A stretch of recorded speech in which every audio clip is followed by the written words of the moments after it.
Welcome to this very special review episode of Access to Inspiration. I'm Pierre Hastein and I was a guest on episode 91 and I'm thrilled to be back. This time in the host's chair, where I have the privilege of reflecting on the incredible journey of the past 150 episodes. Joining me today are co-founders Sue Stockdale and Clive Steeper, and together we're going to look back at the key lessons they've learned and the powerful themes that have emerged throughout this podcast as they reflect on the rich tapestry of conversations with diverse guests from over 35 countries. We'll explore how these themes have resonated with our listeners and shaped our understanding of leadership, personal growth, and the human spirit. Sue and Clive will share their takeaways from the conversations and how they've been inspired by the amazing stories shared. I hope you'll enjoy this look back at what's been a truly inspiring journey so far. Remember, you can read the transcription as you listen by hopping over to accesstoinspiration.org. Welcome, Sue. Welcome, Clive. What is the view like from the other side of the microphone? It's a very comfortable seat, thank you. All good so far, Pierre. Good. Well, thank you for this opportunity to speak to both of you of your incredible experience. The consistency required to achieve 150 episodes is something that I'm sure many podcasts aspire to and will be inspired by. So I'd like to go back really to the origin initially. And I'm sure that the origin of this podcast has its roots in years of experience and ideas. But what was the moment it all came together and you said, yes, let's start a podcast on inspiration? Well, what comes into my mind, Pierre, is sitting having a cup of coffee with Clive in New Zealand and reflecting on what we were going to do. And we had a big sheet of A4 paper in front of us and we were writing up ideas. And at the heart of that piece of paper, the idea of a podcast emerged. You're right about the memory there, Sue. The other thing was there was a common denominator as executive coaches. We were reflecting on how sometimes people get themselves stuck in situations or mindsets, and they needed to be able to do, if you like, that quantum jump, to jump out of that channel and get into another. And that's when we found ourselves talking about things such as motivation. And out of that came inspiration. And certainly for me, one of the things that I observed as a business leader was that if one can inspire people, you're getting what I call free energy, because they're then self-motivated to do things. But the other thing that really came through in the conversation with Sue was a question of how many people actually realize that they themselves are inspirational. In other words, we can all be inspiring as well as we can all be inspired. It's about being in a position, a mindset to receive or to transmit appropriately. And I think my worry was that too many people see inspiration as something that's going on social media. It's high ego. Someone is the latest pop star. That to me is not inspiration, or it's certainly not inspiration alone. There are far more fundamental things. And that's what I hope and believe this journey of ours for over 150 episodes has demonstrated. And I'd love to chat a bit more about inspiration in a minute, but as a way of introduction to the listeners as well, A.G. Lafley, the former CEO of P&G, talks about playing where you have a right to win. What gives each of you the right to win in the space? What made you believe that you were the right people to start this podcast?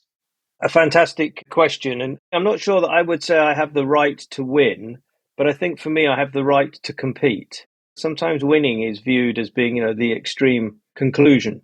But I think on this topic, as someone I could compete, and that's because I come from a background where I actually worked in operations, in manufacturing, not the sexiest part of the commercial world for many people, but it's where the intersection of all the different functions of a business come together. Because at the end of the day, operationally, we have to produce the goods.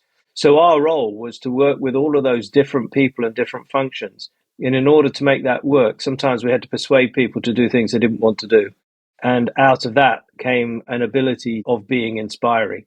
But as someone who could stand up and get a room full of people to follow me, that took me a while to realize I could do that. And that was just sheer practice and also believing in what I'm saying. If I didn't believe it, it was never going to be inspiring. I love the question, Pierre. I've been an inspirational speaker for over 2 decades. So there's something about getting the feedback that what you're doing is working. And also, during the course of my career speaking and as a coach and a leadership specialist, I've come across so many people that are inspiring. And yet their voices are not heard, to Clive's earlier point about the theme of celebrity often being the only ones that we think are inspiring, people whose names are appearing in the mass media. And yet there are so many more people that are inspiring. So I believed at the start that if we created something that gave a platform to those who we don't hear from as often, that would be of value. Whether there was one listener or whether there was thousands of listeners, it didn't really matter to. It was about just start and see what happens. So let me stay with you for a minute there. What does inspiration mean to you? And what is the importance of hearing those unheard voices that you refer to? In episode 141, we spoke to Christoph Quark, and he gave a lovely definition of what inspiration means. For me, it is around the energy. And when I think about inspiration, I feel an energy generated within inside me, within the pit of my stomach, and an energy to move forwards, to act. And that's what inspiration means to me, and why I wanted to use that energy to act for others. Does that make sense? Absolutely. And I'm glad you referenced Christoph's episode there, because it was a truly magical episode, and I'd recommend it to anybody listening at the moment. And Clive, you mentioned briefly sort of persuasion and fellowship and the belief in a goal. What does inspiration mean to you? And through this podcast, do you wish for people to be inspired to do one thing or another, or is it the inspiration itself that is the purpose? I think fundamentally, my aspiration is that people feel better about the perspective they have on themselves, in the sense of we can be inspiring as well as we can be inspired. I have dealt with very, very senior people, as I'm sure you have, Pierre, and I ask them a simple question: who inspires you? And I get silence. Or they will trot out one of the big global names. So they're not really always looking at others and getting that self perspective as to what's going to inspire. So without sidetracking us too much, if one wants to have a vision, it has to be appealing. Otherwise, people aren't going to follow it. So as such, to be inspiring, you've got to have appeal to the others. But it's got to be appeal of what you want and what you believe. So I think in that sense, the inspiration is a form of energy. And in my own head, I think of it as a bit sort of 1940s radio antenna, where we learn to transmit and receive information. And as we've gone through the decades till now, it happens very fast and very sophisticated. So the analogy or the metaphor, therefore, is the practice to send and receive. And I think inspiration, to an extent, for people, not just leaders, but parents, has been that inspiration is something stealth. It's something that happens occasionally. And I think without it becoming commonplace, it's something we should value and can use. If you allow me a reflection on the many episodes I've heard in your podcast as well, I think both of you are saying similar things, and something I've seen in all your guests is that what's amazing about your podcast is that it is so broad and that the guests are so diverse that it doesn't stick to one activity, one area, or one topic. But when you listen to them all together, what really comes across very strongly, and it reflects in what you're saying, is this inspiration to be a better version of yourself, this inspiration to live a fuller life. And that's certainly what really touches deep inside of me when I'm listening, is it's often just a kick in the butt to say, just check that you are living the life you want to live and be the person you want to be, regardless of how each of us define that or what we aspire to. And so, Clive, back to you quickly. Is inspiration something you think we seek or something that finds us? I think probably the political answer would be both, because I think it depends where we are. If we're desperately trying to sort an issue, a challenge out, we'll be looking for inspiration. But equally, we could be walking along and suddenly we get inspired by something that's happened, and that becomes the idea and energy that takes us to a new platform. So I think it's something we should always be open to. So it's back to my little antenna metaphor. The more that we are open to considering other things, it can be useful. I mean, often, even with Sue, I'll have some fascinating conversations that sometimes the water's getting a bit hot. And it's because I come from a background of innovation where things have never been made before. So I will consider ideas that some others might think are left field. They're out of the realm of what we're talking about. But out of that can come the inspiration for a different idea that could lead to the solution. So there's an open-minded element to things, whereas others may come from a fairly logical, experiential based, no, we do this, repeat slowly, go slightly over the edge and we'll get a bit better. Whereas I'll take a leap and try something different. But I think the other thing, and I absolutely feel sort of grateful and humble by what you just said in your summary, Pierre. And one of the things perhaps to add into it, because as well as Christoph's podcast, the other one I found really interesting in this area is with Kevin Chapman, who talked a bit about brain science, the neuroscience, and what's the chemistry that's going on in our brains, and with what we can now do to see and understand that and help people to then look at how they're preparing themselves and why prepare in that way. And I think, therefore, there are things we can do to contribute to being more inspiring, but that doesn't guarantee us that we will be inspiring. But it does, to your point, put us into a more positive mode. And I think the more positive elements we have in our fuel tank, the less negatives we'll have, the better we'll be. That's lovely. And it reminds me when you pose that question to senior leaders of who or what inspires you. I know for me, I struggle with that question as well. And it's often not a person or a career or a figurehead, but rather moments or small acts of different people, or like you say, snippets of a conversation or an idea or a behavior or trait of someone in a moment that can be truly and deeply inspiring as well. Sue, how would you describe, based on your own experience and the guests that you've had in the show, the difference between being inspired and being motivated? Oh, you give me all the difficult questions, Pierre. Thank you. The way I define it is motivation comes from a motive for action. So in my mind, that connects to purpose. So when any of us get clearer about our purpose, it gives us a motive for action. And that can be in a simplistic level, as in, from a child's perspective, if I want to get an ice cream and that's my purpose, how do I nag my parents to give me the money to buy an ice cream? That could be motivation. Inspiration is the element to which Clive was just referring earlier, is about external. It's something that comes outside of us to generate some fuel within. So a beautiful sunset, a piece of art, a conversation with somebody. I mean, I've had 150 moments of inspiration, having the privilege to speak to all our fantastic guests. And every single time I leave the conversation with a nugget of inspiration that causes me to look at the world differently and look at myself differently. And those things are coming from the outside, from within. And they may be giving me also motivation to act, to have a greater clarity about my purpose. It's all back to this kind of energetic sense. Let me ask a hard question to Clive then. I think some people just seem to live inspired. They have that go-getter attitude. And that in itself can be inspiring, but it can also be a bit intimidating and lead to despondency in others. And a feeling perhaps of, that's not me. The inspiration train left me on the platform and it went. Clive, do you think it's necessary to be positive, to be inspired?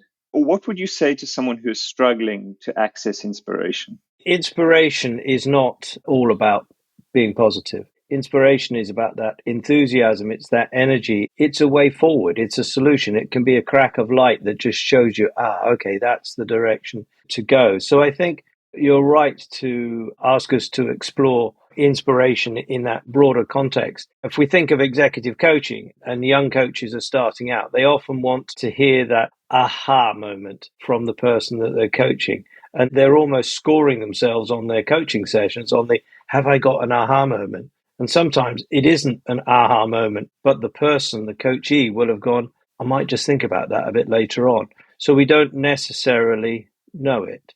So I think there is a risk that inspiration can seem to be some big neon light Hollywood sign, whereas actually it could just be the little seed corn of something that takes you forward. And in that sense, it's how you nurture it. So I think, you're opening the door for us to have a sort of deeper, fabulous conversation about the use of inspiration, because I was just reflecting as Sue was talking there, is that inspiration in one sense is a treasure. And as a treasure, there's part of me wants to protect it, that it doesn't become too popular, because if that becomes the latest buzzword language to be inspired, the meaning may get distorted. And I think it's such a valuable thing that we want to treat it with respect. And it isn't the only thing. I'm realizing through these 150 episodes that I saw it as something special that happens every once in a while. It isn't something that happens every day. But there are smaller things that come along, call them mini inspirations, if you like, that will just give us those little kernels, those little seed corns and ideas. And it's a bit like gardening. You've got to put them in the ground, water them, look after them, see how they grow. And it may take a while. A fun exercise that I learned many years ago when I was doing a neuro-linguistic programming training course, NLP. We were working in pairs and the partner span you around with your eyes closed, so you were disorientated. Before you got spun around, you were thinking about a problem or an issue that was on your mind. And then when you opened your eyes, you were to see whatever was in front of you and think about, how does this relate to my problem or situation and what can I learn from it? And I remember being spun around and then looking at a telephone, old-fashioned telephone with a telephone cable. And it was the curly cable of the telephone that gave me inspiration for a way of solving my problem. And I'll never forget that because it was such a simple exercise. And so what, in a way, I encourage our listener to think about is whatever your problem or situation is that you're facing today, just randomly dip into one of the 150 episodes and think about what you learn from listening to that relates to your problem or situation. And I would guarantee there will be some kernel of wisdom in there that will be able to help you. So it's about openness, that willingness to look outside to get something that may help us with what is on the inside or the thing that we're grappling with. And Sue, if I add, some people will look through the body of work of all of our episodes and be looking for something. They're going to look for something in their own kind. And I think part of it is just pick something. Don't try and predict it, just pick it and then see what happens. And that can lead to inspiration rather than trying to just stay in one's own channel. But maybe, again, I'm reflecting, Pierre, my sense of innovation there. I think what you're both reflecting on there, without maybe saying the word, is just the power of curiosity and being curious about what's in front of you and what you've been spun around to see, and spin that dial, pick an episode at random and just be deeply curious about what's in there, because no doubt there'll be something in there that reflects back to you and even slightly steers your own path forward. But I think a large part of that is also being open. So another question to you, Sue, what role do you think vulnerability plays in being inspired and inspiring others? When I've had the opportunity to have a conversation with our guests and to create a space safe enough for them to open up, to remove those shields that we all have, that facade we may want to project to the world, when they feel safe enough to truly be themselves and to sometimes maybe admit, well, I didn't know that, or maybe that was a mistake that I made, or I wasn't sure how to go forwards. When they really get a sense of reflecting and being open and honest and vulnerable, that to me is the magic that comes out in the conversations, because it shows their humanity. And that is what any listener connects to. It certainly connects to me. So I know as a podcast host, my job is to create that safe enough environment, and very often not to have such a clear agenda that is going to drive the conversation in a particular direction, because it's in the openness, just as you're ably demonstrating in your role as host today, Pierre. It's in the conversation. It's taking people to new spaces of thinking and reflection. When they do go into that unknown, that is when I think the magic happens. So for any of us in any context, how do we manage our judgments? Judgment can be helpful. It helps us to narrow down decision making very often. We can be quick to judge to move forwards. But it's also a hindrance because it does stop openness and curiosity. So how do we remain open, curious, and interested enough in the other person that they can see themselves reflected in what they're saying? And that is when the wonderful humanness comes out, that I think is partly getting through that vulnerability to get there. One other thing to add to the wisdom that Sue has just given us is, with what you were saying, Pierre, about curiosity, people just dipping into a podcast and listening, is they can be open to that and do it in the comfort of their own space. It's safe. Nobody will know. So in that sense, what would be the reason not to do it? Often people don't want to be curious in case they make a mistake. They ask a silly question. This is all private, personal. It's their time. They can just dip in, listen, and then move on. It's a wonderful opportunity. It is a wonderful opportunity. And I can also reflect on the style of your podcast as well. I really struggle to listen to podcasts just because I don't have time, as all of us on earth seem to be struggling with now and for all history. But the wonderful thing about podcasts is that you can listen to them while doing other things, whether that's the dishes or going out on a run or driving. But what I do so enjoy about your podcast is that it is challenging in that it unsettles perhaps assumptions that have cemented down or perspectives that I've carved in stone. And that, because that's exactly what I'm seeking to do. but it's also easygoing. I can do other things at the same time. I can allow my mind to drift. And if I do drift off a little, as we do, I don't need to push play again, because then that becomes an obligation. It becomes a job. It becomes a task to put on my list, of just like reading a really technical book, or say, oh, well, put that onto the to-do list. I do find your podcast to be wonderful company throughout my day, and just allowing that openness and curiosity flow through. And then after the episode, just letting what is filter through. And there is always something, always gems, always something that moves. And for both of you, what are the common qualities in the most inspiring people you've interviewed? And were any of those unexpected? Maybe if I give some context to my answer first, Pierre, a large proportion of our guests are first-time podcasters. So it's the first time they've been invited onto a podcast. And I use the word invited because we're pulling them into the conversation. So they come with a different mindset compared to somebody who has suggested themselves to be on the podcast, more of a push motivation. So that, I think, is an important distinction, because then they may not have seen themselves as inspiring. And through just an invitation to say, hey, come and have a conversation, there's something really interesting about what you're doing that we'd like to find out more about, and getting them talking, then they are inspiring. I can give an example of that. Episode 11, Deb Downing and Dennis Borner were a couple that I met when I was travelling and got into conversation with them. And they'd heard me speak and they said, we'd love what you said, Sue. And, we'd done a bit of adventure ourselves. We decided when we were retiring that we would sell up everything and we would sail around the Caribbean, and that would be our life. And I was struck by this. Wow, imagine having the courage to do that, and got into conversation with them. And then said, oh, well, would you fancy being on our podcast to tell your story? And it was following that serendipity, following that curiosity. I didn't say, because you have to come on an inspirational podcast and you need to be inspirational. I just said, come and tell your story. And we sat and had a conversation and recorded that. And it was inspiring because they did take risks. They were courageous. They overcame many challenges during that journey. But they didn't come in with a mindset of having to be inspiring. They came in with a mindset of just telling me their story. And that's what I love about many of these conversations that we've had. And I think that the unique factor is that we're opening that gate to many of those guests into an unknown world. And we're making it an easy process for them. And then as part of our research and our impact reports, that with 2 we've published, we have asked previous guests about, well, what did you learn about podcasting? Would you be encouraged to do more of it? And some have even gone on to have their own podcasts. So we've taken people into the unknown. They've become inspired to do more podcasting and to see the value of podcasting differently. That's great. It reminds me of one of your latest episodes with Ed Lee Wilson, where he ended the conversation saying, Sue, I thought we were going to talk about kayaking. And it's exactly that. Yes, his kayaking was fascinating up the coast of Scotland, but it was perhaps more the act or the drive to do that and the reasons behind that, and freezing his butt off in a tent for ages and what that did to him as well. That became, at least for me, one of the most inspiring parts of just putting your phone down and staring at the tent walls and seeing what comes out of that.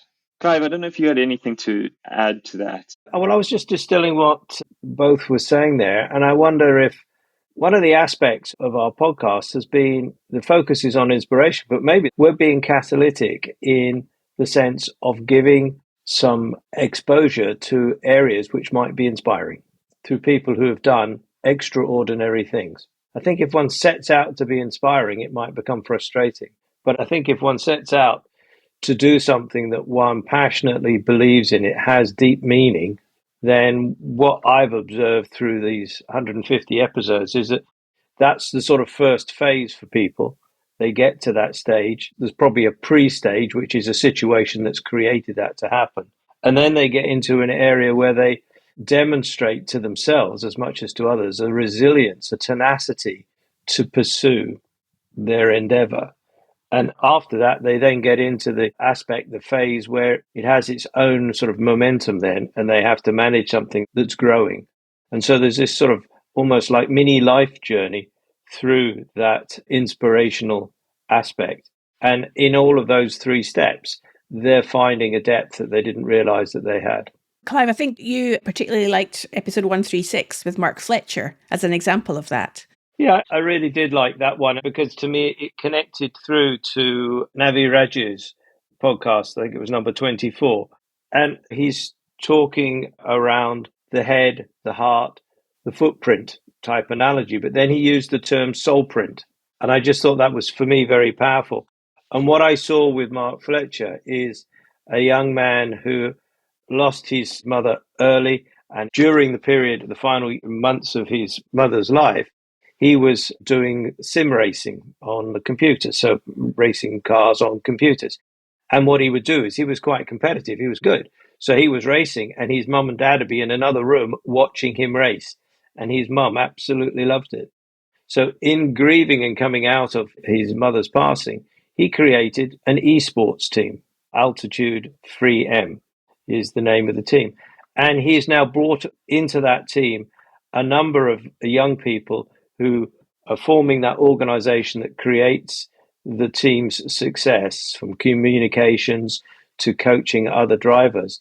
And they now have a stable of drivers, some of who are actually professional racing drivers in the real world.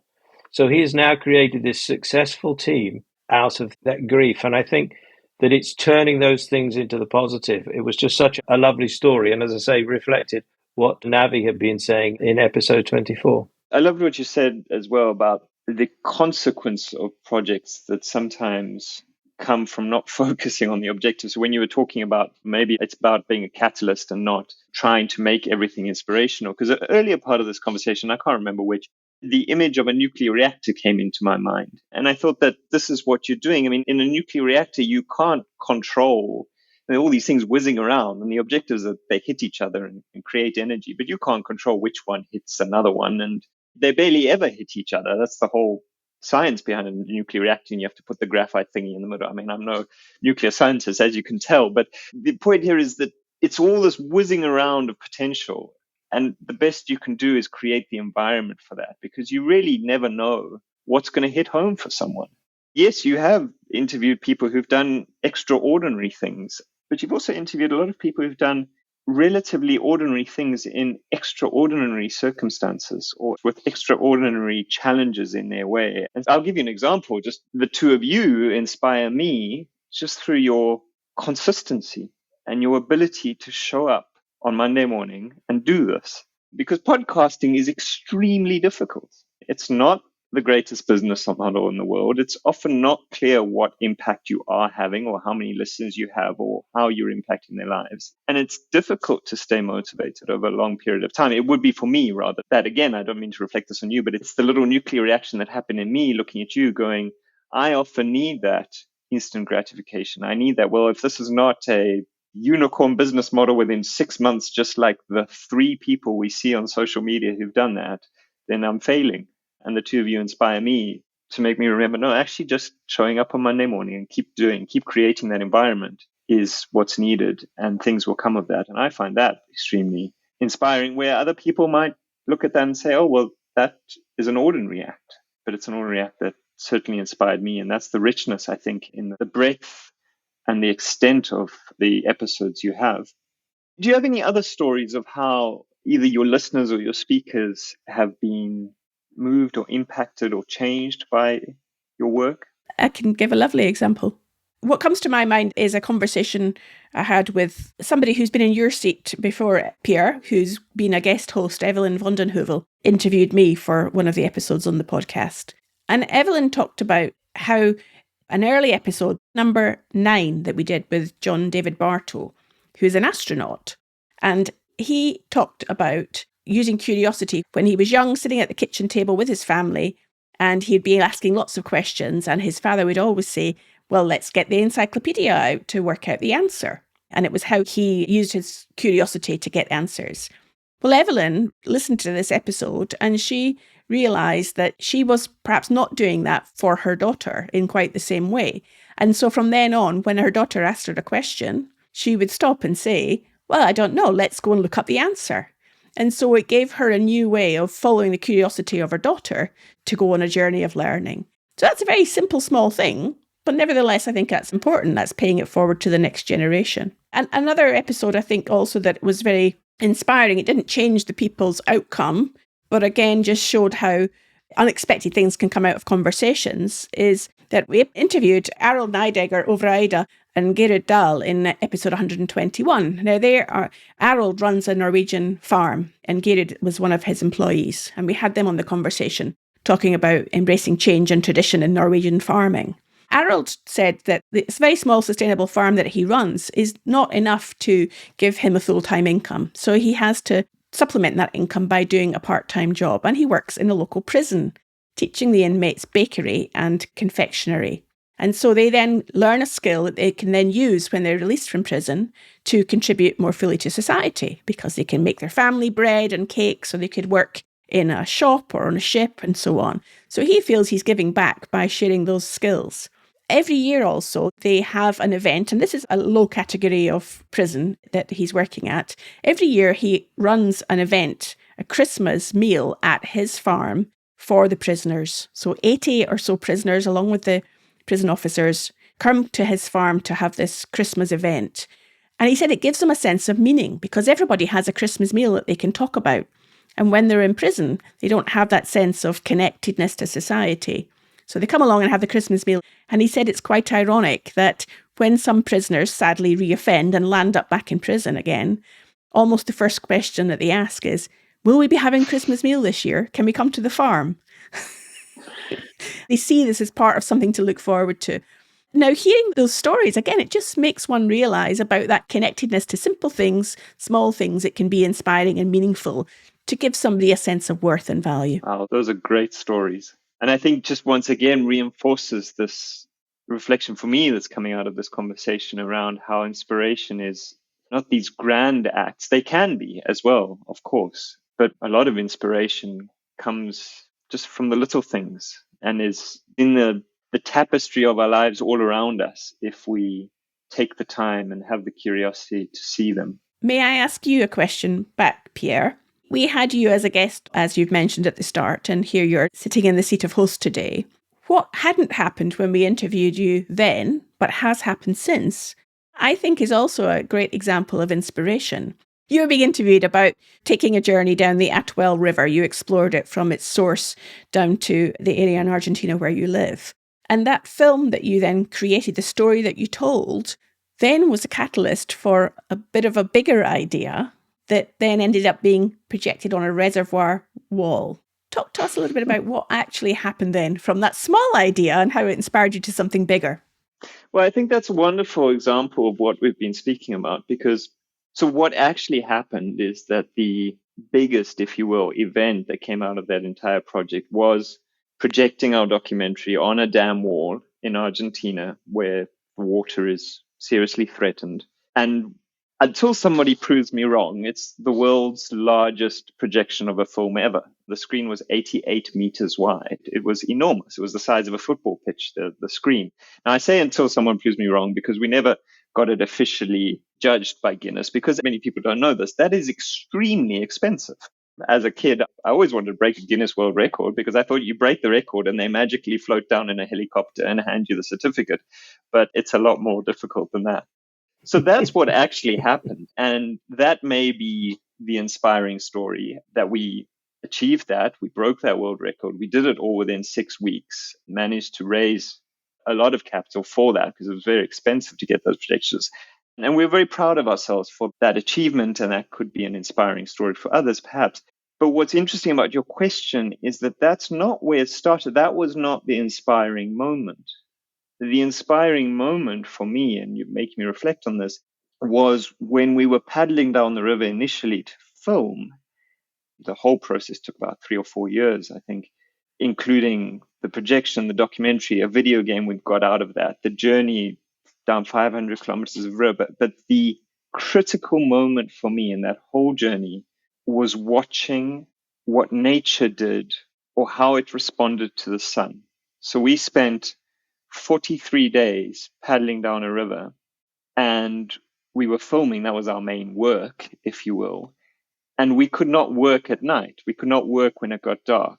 We had to paddle during the day, set up camp in the evening, break camp in the morning, and film when the light was good.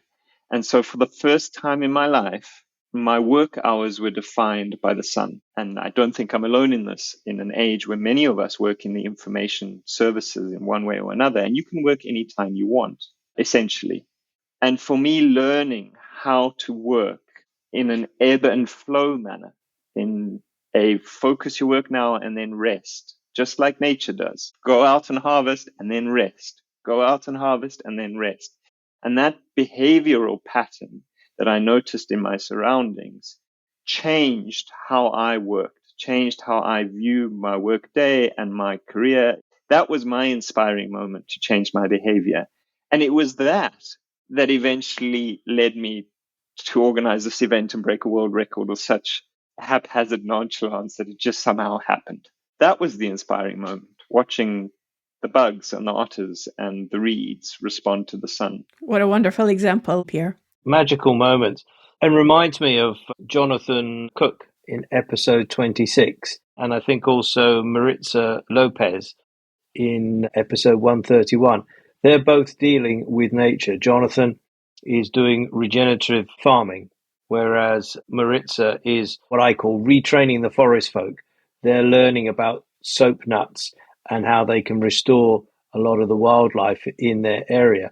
This is not something that happens overnight. It's not that modern day instant effect. It's something that they've had to progressively go through, deal with the highs and lows of climate, but they have a determination and a belief in what they're doing that it's really inspiring and just shows how sometimes we have to think of this as a long game. As you say, you have that one image and it carries you all the way through. And I think if I'm right, Sue, when we had the conversation with Mick Dawson, who rode the Pacific from Japan to San Francisco in 6+ months it took him. There was two of them and they rode 2 hours on, 2 hours off every day of every week of every month, irrespective of the weather. And I said to him at one point, what kept you going through all of that time? And he said, I had this image in my head of rowing underneath San Francisco's Golden Bridge. So whenever it got tough, I said, I am going to see the underneath of that bridge. And that's what held him together for that 6+ months. And he had some real highs and lows. He lost his father whilst he was crossing the Pacific and had a few dark days. But again, his teammate carried him through that. But this image is what fueled him the whole way through. I think what we're talking about here in these different examples is longevity, and that success doesn't happen overnight. It takes time. Let's talk about longevity and that end goal, perhaps of paddling under the bridge or otherwise. Your project, I think, is characterized by longevity. You've already done 2 impact reports, 150 episodes. I don't know how many seasons that translates into, but you've been doing this for a while. And you couldn't have done that without it having some impact on you and the project. So, first of all, how have the stories you've heard from listeners, the feedback you've gotten from your community, changed the purpose of the podcast itself? Well, a couple of things to add into the question, Pierre, is because we have been willing to, a bit like you paddling down the river, go with the flow. We started off, and as we went along and after a few series, speaking to amazing guests, we thought, how about if our guests hosted episodes? And we then had a whole series of guest-hosted episodes. That was us evolving what we were doing and changing. And then we thought, well, what if we partnered with another organisation that we could then co-produce a series together? So we partnered with the Royal Scottish Geographical Society and had some amazing guests in that series. So we have evolved things as we've gone. And then we thought, how do we know whether this is working or not? How do we evaluate the impact we're having? Let's produce an impact report. And out of that, part of the wonderful team that helped us to do that was Rachel Kagami. And she, in her podcast earlier on in episode 12, one of the things that she had shared in her conversation was that she always asks her boss, how can I be of help? And she had said exactly the same thing to me at the end of the podcast conversation. How can I be of help to this podcast? So when we decided to do an impact report, I went back to Rachel and said, would you like to be of help? Could you help us in this process? And she then brought in another one of her colleagues to help to do that. So that has been the way that things have evolved. And maybe there's a learning there is sometimes just holding that question in mind for any of us is offering to somebody else, how can I be of help? And never knowing that they might just take you up on that someday. For me, I think part of what has kept us going, the longevity, is it's been self-fueling in the respect of The guests have been fantastic. As you say, it's such a wide range of people. I think it's 37 countries that we've had conversations with people from. And I'm humbled by what they've done. So it's that privilege of being able to do it that has really kept me going. And as I say, there are some inspirational things in there that personally lift me. When I think of David Smith in number 134 and his life's journey at the moment and how he continues to battle with his situation but remains so positive and still does things. And I see him on social media. One minute he's in hospital and he's not in a good condition. The next minute he's fought his way back to recovery and he's then on one leg, he's skiing down a slope. He will not let these things stop him from enjoying life. And I think for me, that's something I often think about in situations where I have a difficulty. I'll think of people like David and go, just move on, Clive, let's make this work. So I think there are little pixels in these 150 episodes where I will just lift those bits off and it will carry me forward. So I'm very grateful for all the conversations we've had because they've added to my own library. I might also add that the we that we talk about is not just Clive and myself, Pierre. I also want to acknowledge the incredible support we've had from our sound editor, Matthias de Escura, in Argentina. Matthias joined us right from the start, and what he reflected upon as he's gone along the journey is because of the nature of the episodes that he was editing and realising the power of inspiration and connecting to things that really you're passionate about, he has evolved the type of work and the type of clients that he is working with because he's realised, in a way, life's too short to work on things that might just bring you money but don't bring you joy.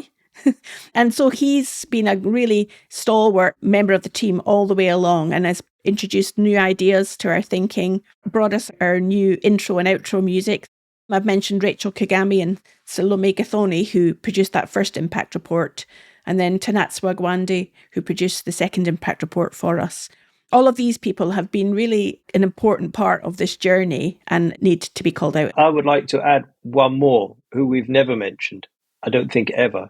And it's Robin Greenway of the Malt House, who designed our brand. And I've had so many good comments about our brand and our logo, and it sits on my race car. And people ask about what it is because it catches their eye. And I think these little nuggets are so valuable, and sometimes they are uncelebrated, which is perhaps wrong of us. You spoke about working with the podcast changed Matthias's view on work and life. And if each of you were to take a step back from individual examples, guests, and rather look at the whole process, what has seeped through for you?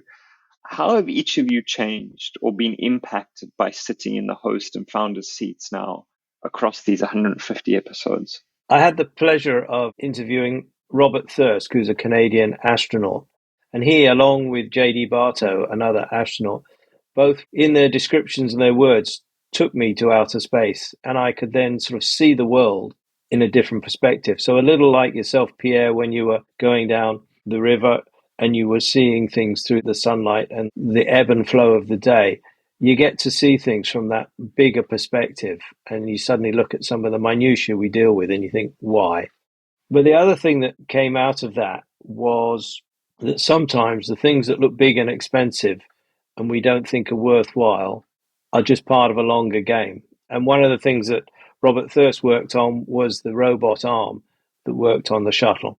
Now, as a result of that, they've miniaturized that technology, and it's now a robot arm that's used in microsurgery that's saving lives. So I can get the don't spend money, but then you get to that and it becomes something that's worthwhile. So I think there are aspects that we've seen that are from technology to emotion and behavior. And it's that bandwidth that sits with me when I think of the whole body of work that we've done. If I can also carry along that world perspective, I hold this picture in my mind, Pierre, of a globe, of the world, with 150 guests from all of these different countries dotted about on that world. One of the things that J.D. Bartow said in his episode was about when you see Earth from space, you want to look after it, you want to take care of it. And I, in a way, see our guests as a kind of community. I want to see these episodes and these people as precious contributors to this body of work.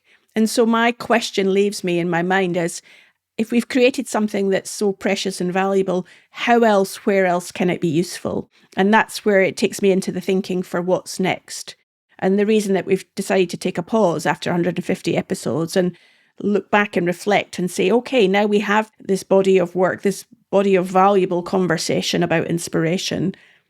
Where else might it be useful? I want to champion things that people have done that have been our guests when I see them on social media. I want to communicate with them and let them know about our successes. I want them to feel valued, to be part of something. And therefore, how do we take that something and move it forwards and give it an additional life?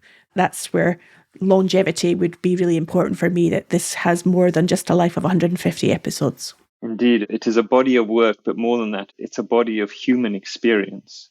And we all know how powerful it is to be fed by and inspired by human experience and to be able to relate to that.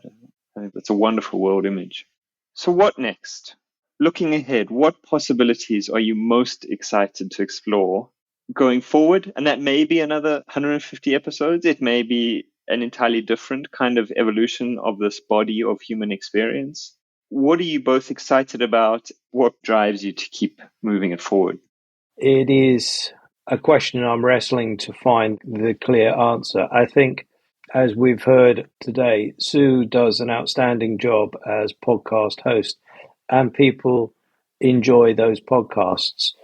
So there is a temptation to say, let us do more. But then part of that could be read to be, then that's falling into a category of entertaining. I think there is another part of this aspect, to pick a couple of the words we've used, the catalyst, the inspiration, the storytelling, the reflections. These elements, I think it's trying to find a way that we can use some of this body of work that can help to inform. So there are aspects of inspiration that perhaps could serve a purpose in society today. I don't know those answers, but I think talking to people who are eminent and working in those areas and offering this body of work, which isn't theoretical, it's practical and real. It's what people have lived, it's what people are doing, and seeing how that work could be used would be fascinating. And I would add to that, I'm going to put it out to the listener. Listener, if you're listening to this and you've enjoyed our body of work so far, where else could it be useful? Please let us know. Please inform our thinking, because this isn't just a team venture here. I'm putting it out to the world and saying, how could it be of value? And I'd love to get some input back. And I 100% know that when we trust often in asking the question that dare not be asked is when we get the most amazing answers. Well, thank you. Thank you to you both for this wonderful conversation. I think it's testament to your podcast and to the work you do, just how it never ceases to amaze me how powerful conversations are. I had obviously scripted some of these questions and some of them not. But above all, I had come in my role today to be of service to you. And yet, through the conversation, no, I'm the one asking the questions, you've changed my perspective.